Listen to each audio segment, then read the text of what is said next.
एक दिन राधा अपनी भैंस के लिए जंगल में चारा काटने जा रही थी। तभी पास के एक बरगद के पेड़ पर एक जादुई तोता बैठा था। उसने राधा को देखकर कहा, वाह, ये औरत कितनी मेहनती है। मैं कई सालों से देख रहा हूँ। ये हर सुबह जंगल आती है और अपने भैंस के लिए ताज़ा चारा काट कर ले जाती है। लेकिन एक भैंस कितना ही दूध दे, उससे तो बस इनके घर की खीर ही बनती होगी। फिर ये बेचते क्या होंगे? मैं एक जादुई तोता हूँ, क्यों ना मैं गाय बनकर इनके घर चला जाऊँ। मेरे दूध को बेचकर ये अपनी जिंदगी आराम से जी सकेंगे। हाँ, ये ठीक रहेगा। ये औरत बहुत दयालु और नेक दिल भी लगती है। इतना कहकर तोता पेड़ से उतरा और एक सुनहरी चमक के साथ एक खूबसूरत गाय में बदल गया।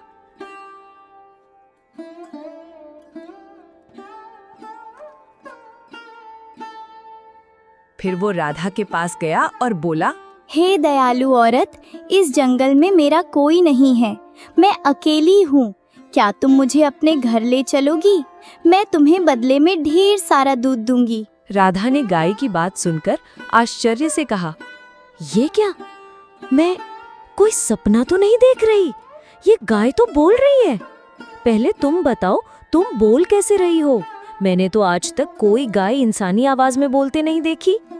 दरअसल मैं एक जादुई गाय हूँ, इसलिए मैं इंसानों की तरह बोल सकती हूँ और उनकी बातें समझ सकती हूँ।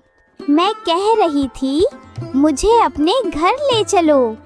तुम मुझे सुबह शाम हरा भरा चारा देना और मैं तुम्हें ढेर सारा दूध दूंगी।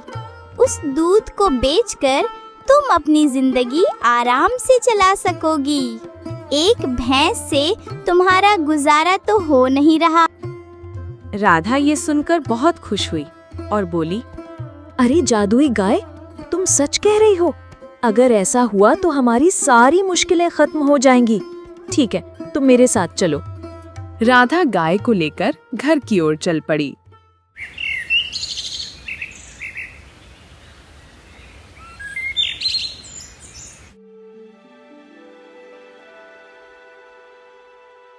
थोड़ी देर बाद राधा गाय के साथ घर पहुंची तो उसके पति मोहन ने आश्चर्य से पूछा,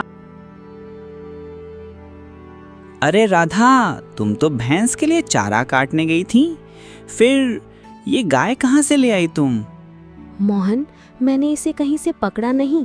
ये मुझे जंगल में मिली। इसे बस थोड़ा सा चारा देना है और ये बदले में ढेर सारा दूध देगी। एक भैंस से हमारा गुजारा नहीं हो रहा था। अब इस गाय का दूध बेचकर हम अच्छे से जी सकेंगे। राधा, तुम सच कह रही हो। फिर तो तुमने बहुत अच्छा किया।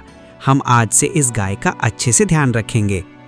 उस दिन से दोनों रोज जंगल से गाय के लिए हरा भरा चारा लाने लगे। दिन बीतते गए।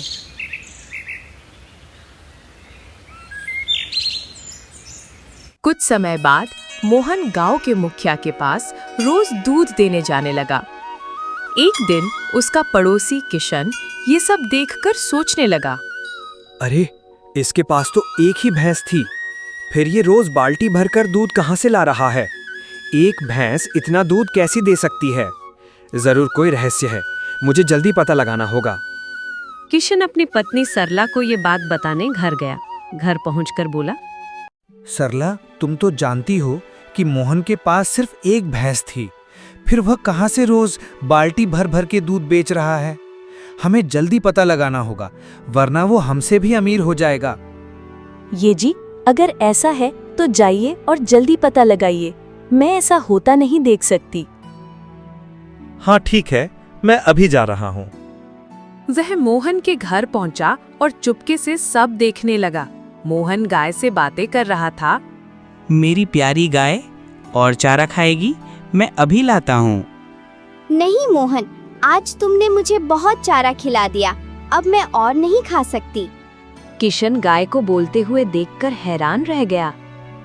अरे, यह गाय तो बोल रही है। यह कैसे हो सकता है?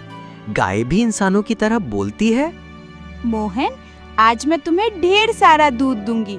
जितना दूध चाहिए उतनी बाल्टियां रख दो। कल सुबह वो सारी बाल्टियां दूध से भरी होंगी। नहीं गायत्री, तुम पहले जितना दूध देती थी उतना ही दो। ज्यादा लालच अच्छा नहीं, हमारा गुजारा अच्छे से हो रहा है। वैसे तुम्हें मेरे घर अच्छा लग रहा है ना? तुम्हें चारा देने में तुम्हें परेशान नहीं हूँ।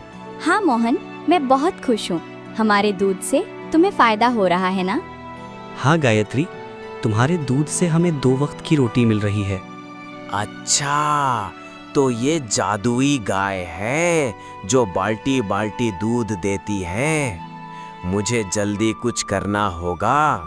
हाँ, कल जब मोहन गाय को जंगल ले जाएगा, मैं उसे मार दूंगा। फिर देखता हूँ ये दूध कहाँ से लाता है। मोहन, एक जरूरी बात सुनो। अगर मुझे कुछ हो जाए या कोई मुझे मार दे तो तुम चिंता मत करना। जिस पेड़ के नीचे मैं राधा को मिली थी उसकी पत्तियां मेरे सिर पर रख देना। मैं फिर से जीवित हो जाऊंगी। गायत्री, ऐसी बातें क्यों करती हो? मेरा किसी से झगड़ा नहीं। कोई तुम्हें क्यों मारेगा? चलो मैं तुम्हें जंगल ले चलता हूँ।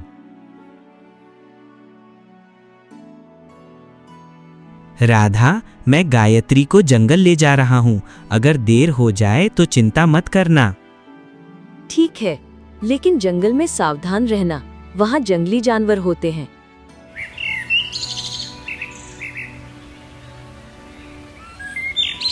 मोहन गाय को लेकर जंगल गया। वहाँ गायत्री हरा भरा चारा खाने लगी। तभी मोहन ने सोचा, आज बहुत गर्मी है, एक काम करता हूँ, मैं उस पेड़ के नीचे थोड़ा आराम कर लेता हूँ। वो पेड़ के नीचे जमीन पर बैठ गया। इधर किशन झाड़ियों में छिपा था। उसने सोचा, इस गाय को मारना ही पड़ेगा, ये मेरे रास्ते का कांटा है।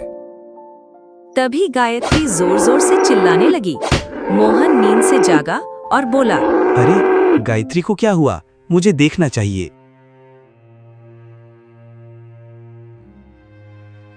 वह गाय के पास पहुंचा और देखकर स्तब्ध रह गया।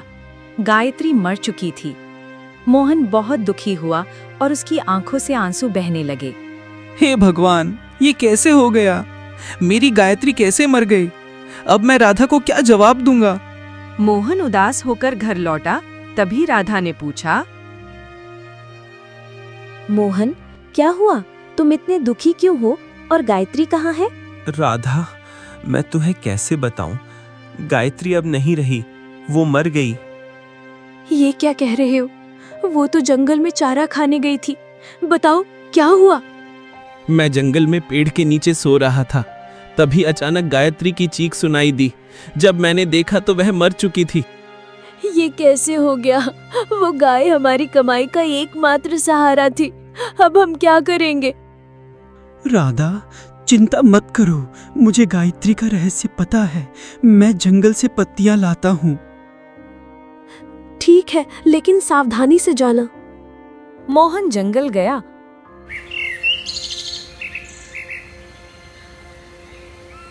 और उस पेड़ की पत्तियां तोड़कर गाय के पास पहुंचा।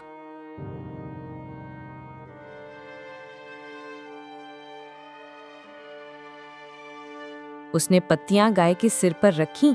तभी एक तेज रोशनी के साथ गायत्री जीवित हो गई। मोहन खुश होकर बोला, गायत्री, तुम वापस आ गईं। भगवान का लख लख शुक्र है। पता है, मुझे तुम्हारे बिना अच्छा नहीं लग रहा था।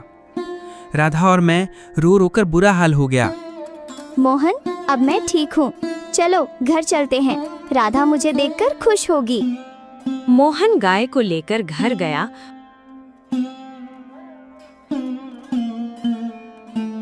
और राधा को सब कुछ बताया।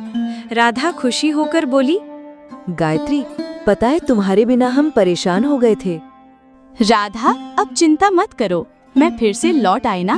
मुझे अब प्यार से सुरभि कहकर बुलाना। मोहन, घर में खाने को कुछ नहीं है, अब क्या करें? मोहन, बाल्टी लाओ, मैं तुम्हें ढेर सारा दूध दूंगी। सुरभि, पहले जितना दूध देती थी उतना ही दो, वो हमारे लिए काफी है।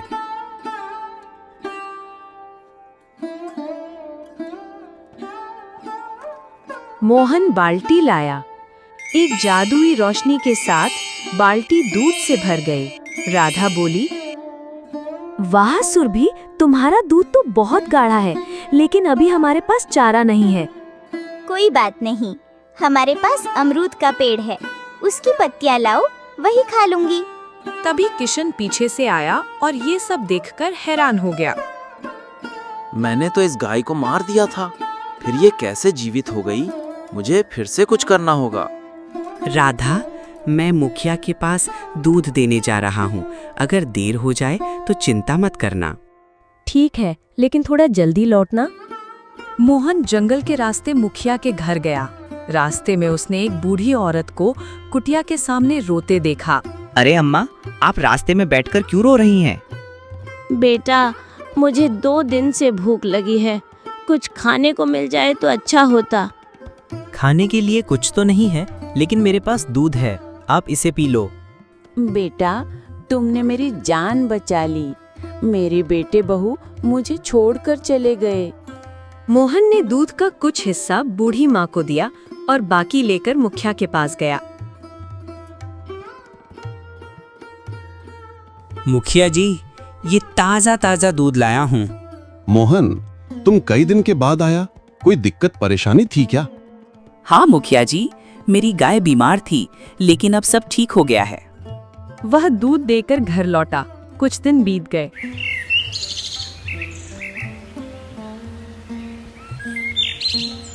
मोहन अब गरीबों की मदद करने लगा। किशन को यह देखकर बहुत जलन होने लगी। ये मोहन तो दूध बेचकर अमीर बनते जा रहा है। मुझे उसकी गाय को फिर से मारनी होगी। गांव में सुरभि के जादुई होने की बात फैल गई। मुखिया को भी पता चला। वो मोहन के घर गया और बोला, मोहन, मैंने सुना है तुम्हारी गाय बहुत खास है, क्या मैं उसे एक बार देख सकता हूँ? हाँ मुखिया जी, क्यों नहीं, आइए दिखा देता हूँ। वह मुखिया जी को गौशाला ले गया। मोहन, मुझे यकीन नहीं आ रहा है, क्या ये गाय मेरे सामने दूध दे सकती है? हाँ, क्यों नहीं, देखिए। उसने एक बाल्टी रखी और बोला, सुरभि, मुखिया जी को अपनी शक्ति दिखाओ। एक सुनहरी रोशनी के साथ बाल्टी दूध से भर गई। मुखिया लालच में आ गया और बोला, मोहन, ये गाय मुझे दे दो, मैं तुम्हें बहुत सारा धन दूंगा। नहीं मुखिया जी, यह गाय मैं नहीं बेच सकता। मुखिया ने गाय को छूने की कोशिश की, लेकिन उसके हाथ जलने लगे। मोहन, ये मुखिया गरीबों को लूटता है, आज मैं इसे सबक सिखाऊंगी। मुझे माफ कर दो, मैं ये गाय नहीं लूंगा। मुखिया जी, आपने गरीबों की जमीन छीनी है, उन्हें वापस कर दीजिए और माफी मांगिए। मुखिया को अपनी गलती का एहसास हुआ। उसने सबकी जमीन लौटाई और गरीबों की मदद शुरू की। मोहन, अब मेरा काम यहाँ पूरा हुआ। तुम अब खुशहाल हो। मैं किसी और गरीब की मदद करने जाऊंगी। सुरभि, तुमने हमारी जिंदगी बदल दी। ये एहसान जिंदगी भर नहीं भूलूंगी।